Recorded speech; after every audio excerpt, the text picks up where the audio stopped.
Do you have a favorite English accent? One that when you hear it, you're distracted momentarily from what is being said and you're focusing on the sounds of the speech? I recently read an article, though I don't know if I agree with the data, that said the most sexy foreign accent was the British accent. It had 69% popularity. The second most liked foreign accent was the Australian accent at 54%. And this is where I start to doubt their figures. As an Australian, I have been repeatedly told that the Aussie accent is one of the most challenging native English accents to understand. Surely, if it is so hard to understand, it can't be considered sexy. And what does even a sexy accent mean? Anyway, the Irish accent came in at 36%, which I also cannot understand. That was the only accent that was described as harder than the Aussie accent to understand. And the next was French at 34%. I mean, how many times have you heard people comment on how beautiful the French accent sounds? You may have even heard it from me. Surely 34% is too low. Anyway, the details are not actually relevant. The question was, do you have a favorite accent? I do. Actually, I don't. I have so many of them. Sometimes they remind me of holidays or experiences that I really enjoyed. Sometimes I find their sound so musical. Okay, maybe that's where the French comes in. And sometimes it's the familiarity of hearing the Australian or the Malaysian accent when I'm living here in Egypt. Now, for a moment, let's flip that over. Is there an accent that you really cannot stand? One that you hear and instantly you turn off in your head. It just grates on your nerves. And think for a moment why you or other people might dislike an accent. Is it because it's difficult to understand what someone is saying? Is it the sounds that are disliked? Some accents have harder or softer sounds. Does it bring back bad memories or memories of bad experiences? Do you have some bad feeling towards the culture of the community that has that accent? Bias can come from any of these factors. But do you know that accent bias within native English speaking languages is really common? And actually, accent bias within just one country is really common. Take Britain, for example. Britain's a small country in area, but it has a large number of regional accents.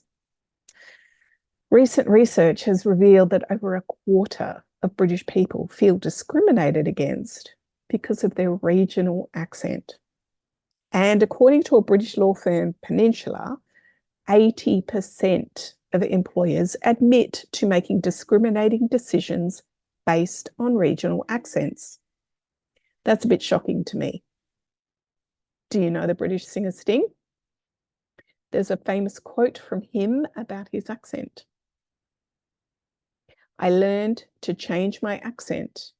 In England, your accent identifies you very strongly with a class, and I did not want to be held back.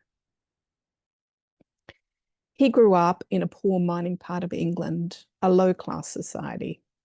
He actively changed his accent so that he would not suffer from accent bias.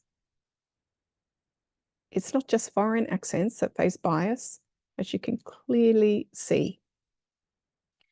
But accent bias is real, and it is something that you should be aware of, as there are some very good strategies that you can learn or develop in order to overcome it. Now, I am not recommending that you go so far as changing your accent like Sting did. In fact, I would strongly advise against it.